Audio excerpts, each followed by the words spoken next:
I am Dr. S. Mondal, BHMS Honours Consultant Homeopathic Physician. Today I want to discuss a very commonest topic is gastritis. Gastritis is a very common term. It is including under a group of condition. But একটা জিনিস এখানে common যে what is gastritis? The inflammation on the lining of the stomach. পাকস্থলীর যে ওয়াল বা lining থাকে সেই ওয়ালে যদি ইনফ্লামেশন হয় তাকে বলা হয় গ্যাস্ট্রাইটিস। এটা বিভিন্ন কারণের জন্য হতে পারে, সেটা বিভিন্ন টাইপের সার্টেন যে অ্যালোপ্যাথিক মেডিসিন যেগুলো আছে পেন রিলিফের যে মেডিসিন সেগুলোর জন্য হতে পারে, বা বিভিন্ন অ্যালকোহল কনজামশনের জন্য হতে পারে, এবং বিভিন্ন যে আলসার টালসার বা কোনো ব্যাকটেরিয়াল ইনফেকশনের জন্য আসতে পারে। এই গ্যাস্ট্রাইটিস যদি সাডেনলি হয় তাকে বলে অ্যাকিউট গ্যাস্ট্রাইটিস, এবং যদি ক্রনিক হয়ে যায় বা সেভারেল টাইম ধরে যদি এটা থাকে that is called the chronic gastritis. এবং এখান থেকে পরবর্তীকালে কিন্তু পেপটিক আলসার বা স্টোমাক আলসার ডেভেলপ করতে পারে, এবং অনেক ক্ষেত্রে কিন্তু গ্যাস্ট্রিক সিএ বা গ্যাস্ট্রিক কার্সিনোমা বা স্টোমাক কার্সিনোমা পাকস্থলীতে ক্যান্সার পর্যন্ত কিন্তু হতে পারে। তো এরপর আসি what are the causes of gastritis. Gastritis is the inflammatory of the stomach lining. একটু আগেই বললাম স্টোমাকের যে লাইনিং থাকে বা ওয়াল থাকে, পাকস্থলীর যে ওয়াল, সেখানে যদি ইনফ্লামেশন হয় তাকে বলা হয় গ্যাস্ট্রাইটিস। সেটা যদি আস্তে আস্তে উইক হয়ে যেতে পারে এবং ইনজিওর্ড হয়, মিউকাস লাইন্ড ব্যারিয়ার যেগুলো আছে বিভিন্ন যে চারটে লেয়ার থাকে, serous layer, muscle layer, submucous এবং মিউকাস, এই প্রোটেক্টিভ লেয়ারগুলো যদি আস্তে আস্তে উইক হতে থাকে এবং ভালনারেবল টু ইনজুরি এবং খুব সহজে ইনজিওর্ড হয়ে যায়, এবং সেই জায়গাগুলো এবং বিভিন্ন টাইপের যে ডাইজেস্টিভ জুস বা ইনফ্লামেটরি যে এজেন্ট যেগুলো আছে সেগুলো যদি স্টোমাক বা পাকস্থলীর দেয়ালগুলোকে অ্যাফেক্ট করতে থাকে তাহলে কিন্তু এটা ডেভেলপ করতে পারে। এবং বিভিন্ন টাইপের ইনফেকশন, যেমন হেলিকোব্যাক্টার পাইলোরি বলে একটা হেলিকোব্যাক্টার পাইলোরি একটা ব্যাকটেরিয়া আছে, তার ইনফেকশনের জন্য হতে পারে। এবং বিভিন্ন টাইপের যে জিআই কমপ্লেনের যে ডিজিজ যেগুলো আছে যেমন ক্রোনস ডিজিজ, সেগুলো হলেও কিন্তু এই গ্যাস্ট্রাইটিস ডেভেলপ করতে পারে। এরপর আসি what are the risk factor. Risk factor একটু আগে বললাম infection is the very commonest risk factor, and that is the helicobacter pylori, most common world wide human infection. মানুষের যত ইনফেকশন বা গ্যাস্ট্রাইটিসের জন্য যত ইনফেকশন আছে তার মধ্যে most common is the world wide, সারা বিশ্ব জুড়ে, পৃথিবী জুড়ে, that is the helicobacter pylori. এরা আপার গ্যাস্ট্রোইন্টেস্টিনাল যে ডিসঅর্ডারগুলো আছে এবং এগুলার এই জন্য কিন্তু হতে পারে, এবং যারা স্মোকিং এবং প্রপারলি পুয়ার ডায়েট বা প্রপার ডায়েট মেনটেন করে না তাদের ক্ষেত্রে কিন্তু এটার ইনফেকশন হওয়ার প্রবণতা একটু বেড়ে যায়, বা ব্যাকটেরিয়াল ইনফেকশন হওয়ার প্রবণতা অনেক বেড়ে যায়। Regular use of the pain relief, বিভিন্ন টাইপের যে NSD non steroidal anti inflammatory drugs যেগুলো আছে অ্যালোপ্যাথিক মেডিকেশন, সেগুলো যদি খুব বেশি ইউজ করে, কয়েকটা মেডিসিনের নাম আমি এই কারণে বলছি কারণ কিছু হলেই আমাদের একটা খুব বদ অভ্যাস আছে যে বিভিন্ন টাইপের যে অ্যালোপ্যাথি ফার্মেসিগুলো আছে সেখানে গিয়ে কয়েকটা ওষুধের নাম বলে বা তাদেরকে বলে আমার হচ্ছে কোনো ডাক্তারের পরামর্শ ছাড়া আমরা কিছু ওষুধ খেয়ে নিই, এবং সেগুলোর কারণেই কিন্তু এরকম রিপিটেড ভুল মেডিসিন খাওয়ার কারণেই কিন্তু এরকম সিভিয়ার প্রবলেম কিন্তু পরবর্তীকালে আসতে পারে, বা তার কমপ্লিকেশন হিসাবে পরবর্তীকালে বা সাইড এফেক্ট হিসাবে একটা বড় সমস্যা কিন্তু হতে পারে। যেমন হচ্ছে আইবোপ্রোফিন, খুব কমনলি ইউজ একটা medicine ibuprofen, and Advil, Motrin, IB, এবং এগুলো ছাড়াও naproxen sodium, Aleve, Anaprox DS, বিভিন্ন টাইপের যে অ্যালোপ্যাথিক গ্রুপ অফ মেডিসিন আছে এগুলাতে কিন্তু যারা খুব রিপিটেডলি ইউজ করে পেন কিলার হিসাবে তাদের কিন্তু এরকম পরবর্তীকালে গ্যাস্ট্রাইটিস হওয়ার প্রবণতা কিন্তু সব থেকে বেশি। এবং অ্যাকিউট কিংবা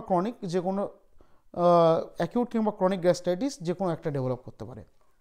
ওল্ডার এজ, বয়স যদি বাড়তে থাকে তাহলে নর্মালি স্টোমাকের যে লাইনিং অফ দ্য স্টোমাক সেটা কিন্তু আস্তে আস্তে থিন হতে শুরু হয়, এবং এই থিন হওয়ার জন্য হেলিকোব্যাক্টার পাইলোরির ইনফেকশন এবং অটো ইমিউন ডিসঅর্ডার যে আসে সেই অটো ইমিউনিটি বা বডির নিজের সেলকে বডি না চিনতে পারার কারণে একটা রিয়াকশন তৈরি করে এবং সেখানে গ্যাস্ট্রাইটিস ডেভেলপ করে। এক্সেসিভ ইউজ অফ অ্যালকোহল হচ্ছে একটা ইরিটেন্ট বা একটা এরোড যে স্টোমাক লাইনিংগুলোকে থিন করে দেয়, পাতলা করে দেয়, এবং সেখানে ঘায়ের সৃষ্টি করে, এবং ভালনারেবল টু যে ডাইজেস্টিভ জুসগুলো আছে তার সঙ্গে মিশে স্টোমাক লাইনিংগুলোকে সেগুলো ক্ষয়ে যেতে সাহায্য করে বা থিন হতে সাহায্য করে। এবং এক্সেসিভ যদি অ্যালকোহল ইউজ হয় তার একটা কমন কমপ্লিকেশন হচ্ছে গ্যাস্ট্রাইটিস। অ্যাকিউট গ্যাস্ট্রাইটিস, এবং সেটা যদি অনেক দিন ধরে পারসিস্ট করে সেখান থেকে ক্রনিক গ্যাস্ট্রাইটিসও হতে পারে। এরপর আসি স্ট্রেস। বিভিন্ন টাইপের severe stress due to major surgery, খুব বড় অপারেশন যদি হয় তার ফলে কোনো স্ট্রেস ডেভেলপ করতে পারে, কিংবা কোনো ইনজিউরি থেকে স্ট্রেস আসতে পারে, কিংবা severe infection can causes the acute gastritis. Severe ইনফেকশনের জন্য কিন্তু সিভিয়ার একটা গ্যাস্ট্রাইটিস ডেভেলপ করতে পারে। বিভিন্ন টাইপের ক্যান্সার যে ট্রিটমেন্ট, কেমোথেরাপি বা রেডিয়েশন থেরাপি, তার কমপ্লিকেশন হিসাবেও কিন্তু পরবর্তীকালে গ্যাস্ট্রাইটিস আসতে পারে, ডেভেলপ করতে পারে। Your own body attacking cell in your stomach, যখন that is call auto immunity, বডির যখন নিজের সেল নিজেকেই একটা সেলফ নন সেলফ রিয়াকশন হয়, বা নিজের সেলকেই বডি নিজে চিনতে পারে না, তখন কিন্তু বডিতে একটা রিয়াকশন ডেভেলপ করে বা রিয়াকশন হয়, এবং সেই রিয়াকশন হওয়ার ফলে কিন্তু গ্যাস্ট্রাইটিস ডেভেলপ করতে পারে। এগুলো ছাড়াও এই বিভিন্ন টাইপের যে অটো ইমিউন ডিজিজ আছে, বিভিন্ন টাইপের যে অটো ইমিউন ডিজিজ আছে, like as the Hashimoto thyroiditis, Hashimoto disease, এবং টাইপ 1 ডায়াবেটিস, এবং also the vitamin B12 deficiency, এগুলা প্রত্যেকটাই কিন্তু গ্যাস্ট্রাইটিসের এক একটা কারণ। এবং আদার ডিজিজ বা কন্ডিশন বলতে গেলে যেগুলো বলতে হয়, বিভিন্ন যে অটো ইমিউন বা ইমিউন কম্প্রোমাইজ যে কন্ডিশনগুলো আছে, লাইক অ্যাজ দ্য HIV বা হিউম্যান ইমিউন ডেফিসিয়েন্সি ভাইরাল ইনফেকশনের জন্য, বা এইডসের জন্য,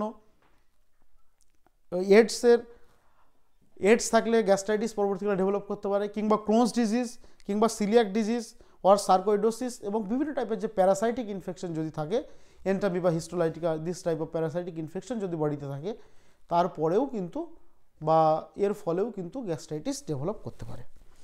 এরপর আসি, what are the symptom of the gastritis. First of all, একটা বার্নিং এবং গ্নোয়িং এবং burning pain in the stomach রিজিয়নে একটা জ্বালা জ্বালা ভাব, এবং তার সঙ্গে একটা gnawing pain, like at indigestion, বদ হজম হলে ঠিক যে টাইপের সিমটমগুলো থাকে সেই টাইপের সিমটমগুলো আপার অ্যাবডোমেন, বুকের কাঠিটা ঠিক যেখানে শেষ হচ্ছে এবং অ্যাবডোমেন শুরু হচ্ছে, পেট শুরু হচ্ছে, ঠিক এইরকম একটা জায়গাতে যন্ত্রণা, এবং যেটা খাওয়ার আগে এবং পরে বাড়তেও পারে কিংবা কমতেও পারে। কেন বললাম বাড়তেও পারে কমতে পারে? কারণ দুই ধরনের কন্ডিশন আছে। পেপটিক আলসারকে দুটো ভাগে করা যায়, একটা হচ্ছে গ্যাস্ট্রিক আলসার, একটা ডিউডেনাল আলসার। তো একটার ক্ষেত্রে কমে, একটার ক্ষেত্রে খাবার খেলে বাড়ে। তো এগুলো নিয়ে অন্যদিন ডিসকাশন করবো। এই টাইপের, এই জন্য কোনোটা নিউট্রালাইজ করে, কোনোটাকে অ্যাগ্রাভেট করে।